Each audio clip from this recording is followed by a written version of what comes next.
publicarem seus próprios PLS. Né? Houve-se um entendimento preliminar de que o Ministério do Meio Ambiente deveria validar e aprovar todos os PLS de todas as vinculadas. Né? Então, quando a gente reinterpretou esta norma, né, a gente desvinculou, então, a questão de todos os órgãos estarem subordinados ao Ministério do Meio Ambiente, e assim já simplificou muito as nossas vidas, o processo de, né, construir esse tal de PLS, então, só considerando o Ministério do Meio Ambiente e suas secretarias. Ok?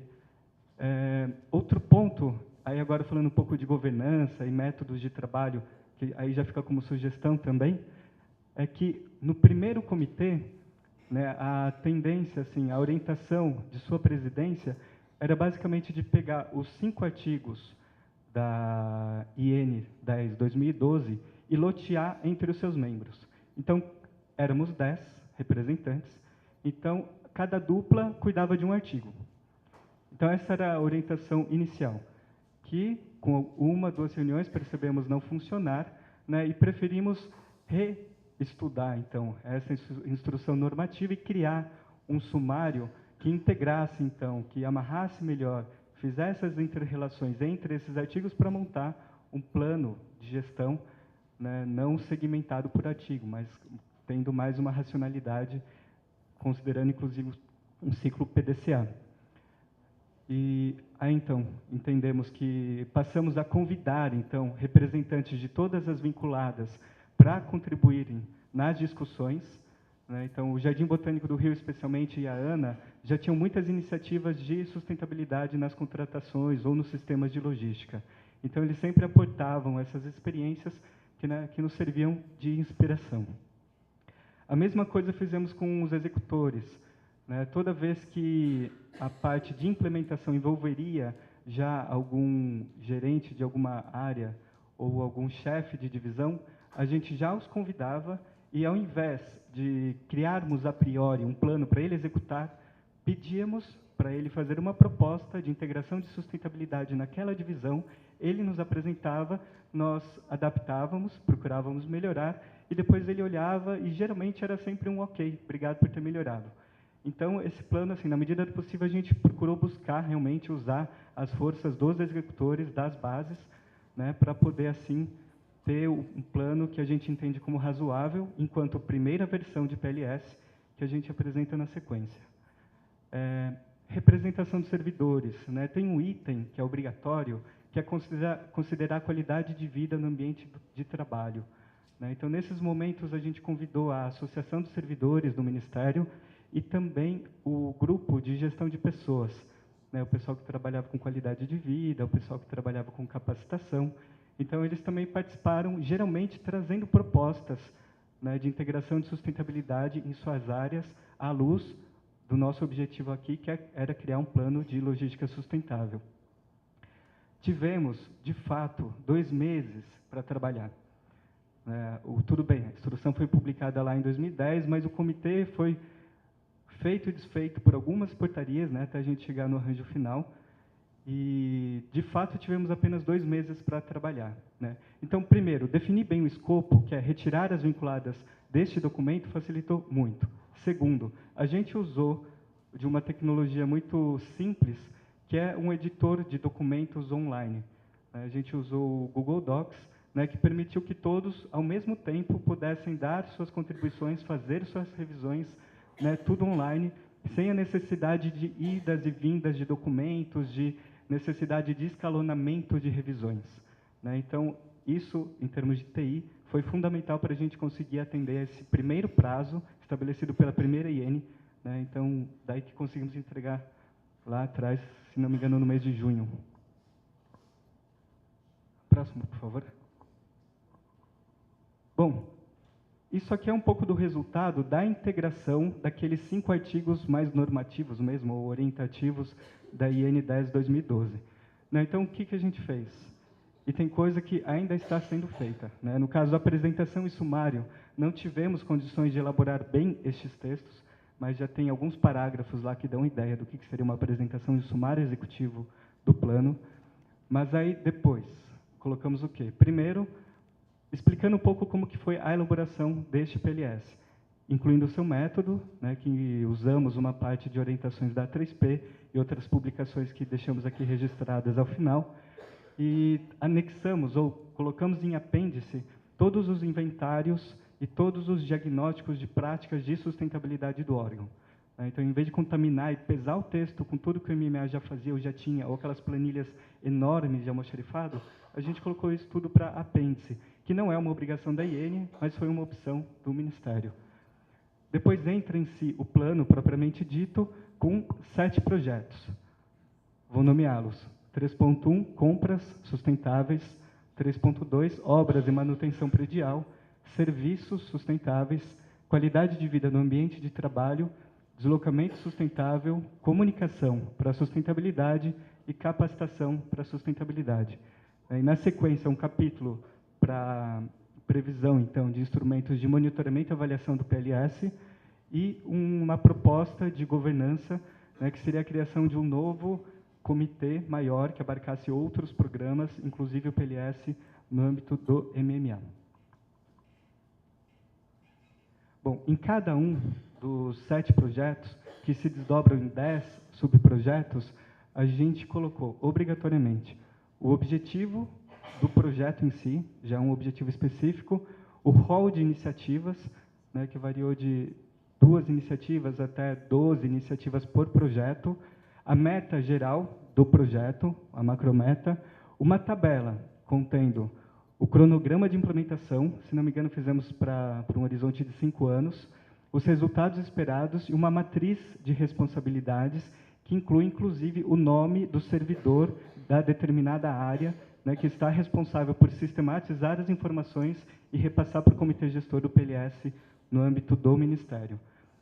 E ainda mais uma identificação de riscos, bem básica, e uma previsão básica também de recursos. Um pouco da metodologia que a gente usou como referência a cartilha da 3P, e a metodologia basicamente segue a linha do PDCA, né? Primeiro a gente fez um diagnóstico, a gente levantou todas as ações que já estavam sendo realizadas lá pelo Ministério, também onde foi feito o inventário, está ali. Na etapa 2 foi quando a gente se reuniu realmente para elaborar os planos de ações para cada área. A etapa 3 foi a aprovação do plano, que a gente levou para o secretário executivo, em maio. E agora, então, a gente está na 4ª etapa de iniciar a implementação do plano. Uma etapa 5ª é a avaliação do plano e a 6ª, análise crítica e revisão das metas. Aqui eu trouxe alguns trechos do nosso plano para vocês terem um pouco de ideia como que ficou. O objetivo geral do nosso plano visa o estabelecimento de diretrizes e um conjunto de projetos para inserção de atributos de sustentabilidade na gestão da logística do MMA. A gente também colocou algumas diretrizes gerais para serem observadas na gestão e iniciativas de todos os projetos, né? A gente colocou antes dos projetos essas diretrizes gerais. Seria, primeiramente, o atendimento aos princípios dos 5 R's, repensar, reduzir, recusar, reutilizar e reciclar. Fazer também a promoção e adoção de práticas de consumo sustentável e do pensamento em ciclo de vida. Atendimento às normas ligadas à sustentabilidade e ao sistema de gestão socioambiental. E opção pela ação que melhor se adeque aos requisitos de sustentabilidade. Além daquelas 5 diretrizes, a gente colocou também uma tabela sobre os atributos de sustentabilidade que deveriam ser observados, né, em 5 dimensões, né, ambientais, de segurança, que até a Florence já colocou, direitos humanos, diversidade, compras de pequenas empresas locais. Além dessa, só a adição de filantropia, no caso prevendo doação em alguns eventos. Aqui eu trouxe o exemplo do projeto de compras sustentáveis, né? A gente dividiu em 2 subprojetos, para material de consumo e material permanente. Eu trouxe aqui para vocês o material de consumo. Como em todos os projetos, a gente colocou um objetivo, que no caso aí é otimizar o processo de aquisição, disponibilização e uso de material de consumo, incluindo os critérios de sustentabilidade. A gente colocou algumas iniciativas e enumeramos cada uma para facilitar depois no cronograma de implementação. Eu trouxe 3, mas, na verdade, se não me engano, foram 9 iniciativas. Uma delas é reduzir o fornecimento de papel per capita, conforme metas a serem definidas pelo setor. Isso já prevendo a redução, né? Não simplesmente como adquirir, mas já de reduzir a aquisição. Comprar no mínimo 70% de papéis reciclados e 10% de papéis não clorados. Especificar e adquirir itens com critérios de sustentabilidade de acordo com a disponibilidade no mercado e observando a tabela 1 das diretrizes do PLS, que foi aquela tabela com as 6 dimensões, né, de atributos de sustentabilidade. Pode passar. Aí a gente estabeleceu uma meta geral para esse projeto, que no caso foi adquirir pelo menos 90% dos itens de material de consumo do órgão com atributos sustentáveis até 2015. Aqui a gente percebeu que é importante quantificar e quando, né? Então, 90% até 2015. A identificação de riscos que a gente viu aqui foi a falta de opções no mercado para adquirir esses materiais. Previsão de recursos, colocamos servidores no quadro, não precisa de ninguém extra, e recursos financeiros. E depois a gente fez um cronograma de implementação, colocando também os resultados esperados para cada iniciativa e responsabilidades. Aí a gente montou um quadrinho, né, iniciativa 1, 2, cada número desse representa aquela iniciativa melhor esclarecida lá em cima. Aí tem os resultados esperados para cada iniciativa, por exemplo, iniciativa 1, fornecimento de papel per capita reduzido. Unidade responsável, almoxarifado. Servidor responsável, põe o nome. Início em junho de 2013 e fim em dezembro de 2013. E aqui uma linha de base, que na verdade é o cronograma, né, dessas iniciativas. E aí mostra bem quando que, em tal período, quanto por cento a gente espera ter atingido para cada iniciativa. Depois de apresentar todos os programas, a gente fez, então, um sistema de monitoramento. O primeiro passo foi o estabelecimento de coordenadores de projetos e suas competências. Porque no projeto tem várias iniciativas, cada iniciativa está sob a responsabilidade de um servidor, mas a gente precisava de um coordenador de um projeto, né? Então, a gente estabeleceu quem seriam os coordenadores e as suas competências, que seria a coleta de informações relativas aos resultados alcançados, visitas periódicas para verificar o cumprimento da rotina, fazer análise da evolução da implementação das ações, apresentar relatórios semestrais e anuais à comissão gestora e divulgação dos resultados alcançados. Esses coordenadores trariam à comissão os dados que a gente precisa, né, para monitorar, avaliar e rever o plano mais para frente. E o segundo passo, então, foi estabelecer os indicadores para cada meta de projeto e a periodicidade de apuração. Aí, nesse aí é o quadro de monitoramento que a gente criou. Por exemplo, aquele primeiro que a gente viu, de compras sustentáveis para material de consumo. Tem o nome do coordenador, a meta geral, que é 90% dos itens em dezembro de 2015. O indicador é o número de itens de material de consumo comprados com atributo de sustentabilidade versus o número total de itens comprados. A apuração vai ser trimestral e anual. E assim está para todos os projetos. Ao final, a gente sentiu assim, precisava detalhar um pouco mais da governança, né? O que a gente sugeriu foi a criação de uma comissão de sustentabilidade que fosse um pouco maior do que essa comissão gestora e que na sua composição tivesse membros da ASEMA, que é a Associação de Servidores, incluísse também o pessoal da comunicação, gestão de pessoas, de TI e demais áreas estratégicas para a implementação do plano. A atribuição dessa comissão de sustentabilidade seria implementar, acompanhar e divulgar as ações do PLS, criar grupos executivos para realizar atividades específicas, porque a gente viu que ao longo desse processo teriam ações que não daria tempo da gente fazer nesse momento de elaboração do plano, que teriam que ficar para depois, e a gente pensou, a comissão poderia criar esses grupos executivos para realizar essas atividades que são mais específicas. Seria também uma atribuição realizar o monitoramento e avaliação semestral de implementação do PLS e incluir o processo participativo em momentos de revisão.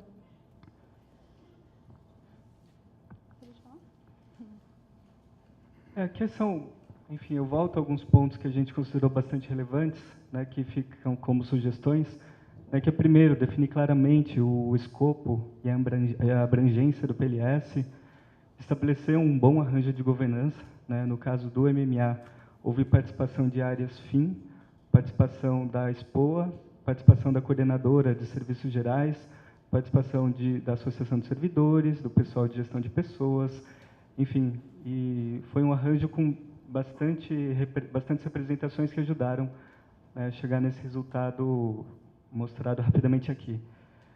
Para a gente, ajudou muito também, logo no começo do trabalho, definir qual seria o sumário. Então, a gente montou o esqueleto do documento, jogou no Google Docs, e a partir de então, todo mundo começou a trabalhar, né, a partir daí, incluir suas informações, o executor, ele já ia lá inserir suas informações. Então, isso facilitou muito o nosso trabalho. E, por fim, né, entender que este é apenas um primeiro documento, né, a primeira edição de um plano de logística sustentável do órgão. Ficamos, inclusive, tentados no MMA a expirar esse segundo prazo, né, de extensão, mas a gente bem entendeu, bom, ainda tem muitas falhas, mas é uma primeira versão, né, a gente já lança e, com o passar do tempo, a gente pode aprimorar. A Fernanda que ela apontou, mas os exemplos de contratações de bens, né, mas o plano, como disse antes, ele envolve todas aquelas outras dimensões. Então, eventualmente, pode servir para vocês olharem também outras iniciativas, como a gente colocou lá de estudar a viabilidade de colocar um teto verde, a gente colocou lá de estudar a viabilidade de construir um bicicletário com a infraestrutura para o ciclista, de banho. A gente inseriu também a questão de colocar um espaço de convivência para os servidores, que carece o bloco B desta esplanada. Então, todos esses pontos estão lá listados como iniciativas, né, que pode ser um hall para vocês olharem e, eventualmente, se inspirarem. Aqui estão 4 das publicações que usamos muito, né? Uma delas, a Florence já apresentou aqui, que é o livro Compra Sustentável, disponível para download gratuitamente. Em breve, o MPOG vai receber um lote de pelo menos 1000 exemplares, a pedido da CISAP. A cartilha da A3P, também pública. O guia da AGU, que traz um arcabouço bem detalhado, assim, com uma explicação das normas, né? Acho que esse é o principal ponto que eu destacaria desta publicação. E, por fim, esse guia, que é bastante executivo, para a inclusão de critérios de sustentabilidade. Então, ele é bem específico, tem uma interpretação normativa fácil de se ler também, mas ele é bem executivo, vale a pena a leitura. O primeiro é mais uma literatura, né? Para quem busca uma literatura, acho que é até recomendável, ele é gostoso de se ler. Então, essa foi a nossa equipe, né? A Cláudia foi a presidente da comissão, da Expo, do Ministério, a Ana Carla como vice-presidente, que ela trabalha na 3P, Ana Maria, Fernanda, eu, o pessoal do Serviço Florestal, Francisco também do Expo, Luiz da 3P, Sebastião do Serviço Florestal, Tiago, e a Ticiane também do Expo, do Ministério. Essa era a equipe da portaria, mas aí sempre tínhamos os convidados, né? Eu vi que Igor da Ana estava aqui, a Magali também, né? As autarquias sempre participavam dessas reuniões. E além disso, tinha os colaboradores também do RH. E aqui estão nossos contatos. Obrigada. Muito obrigado.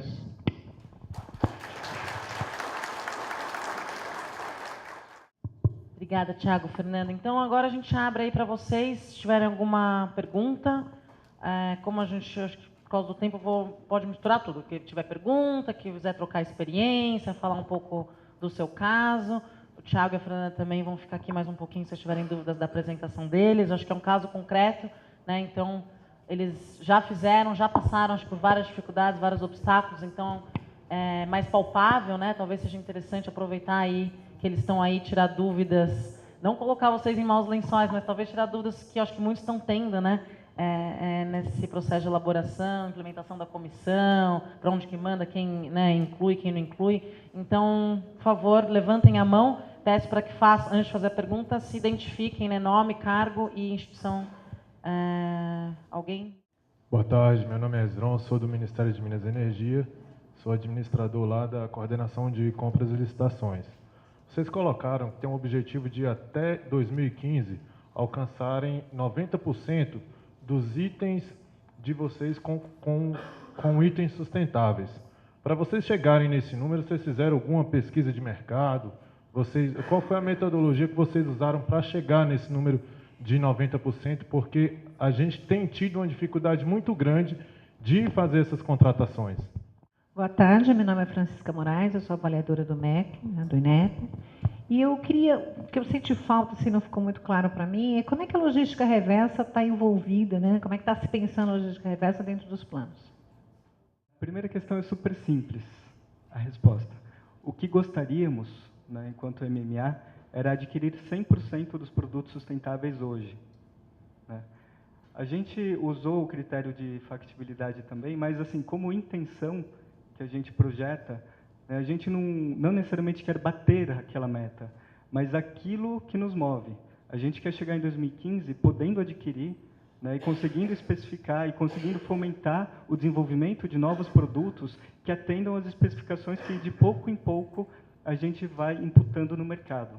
Então, aquilo dá mais um horizonte de norte do que meta para ser batida em 100%. E a questão de logística reversa, ela está prevista mais na parte de contratações de serviços, né, em todas as renovações de serviços, como de limpeza, como aquisição de computadores, né. Lá, dentre os critérios, a gente sempre coloca a sugestão de se inserir uma cláusula que já preveja, por exemplo, uma reposição. No caso de aquisição de lâmpadas, né, compra-se uma lâmpada, pede-se para que o fornecedor retire a outra que foi queimada. Então, isso não, assim, talvez nesse formato que é possível integrar o sistema de logística reversa aos PLS. Vale mencionar que, acho que, eu achei estranho não vir essa dúvida, porque eu fiquei com essa dúvida, falei, puxa, mas os acordos setoriais de logística estão em fase de discussão, alguns foram publicados, outros não, ainda estão em fase de negociação junto ao MMA. Até fica aqui a pergunta para o MMA. Meu entendimento é de que pode-se incluir obrigações de logística reversa, inclusive para embalagens, ou o que seja, já nas obrigações, nas contratações públicas, né? Então, nas obrigações da contratada, desde já, independentemente do acordo setorial, saiu ou não saiu, enfim. Isso, vocês entendem isso também no MMA? Tá, então, porque não veio essa dúvida, eu falei, caramba, como não veio essa dúvida? Então, dá para fazer já desde já, acho que já inclusive já dava, né, de acordo com a política nacional, independentemente de haver ou não já os acordos setoriais aprovados e os esquemas de logística reversa claros, já dava para incluir, já inclusive antes de desbobear, até antes da própria política, mas enfim, com a política já desde 2010.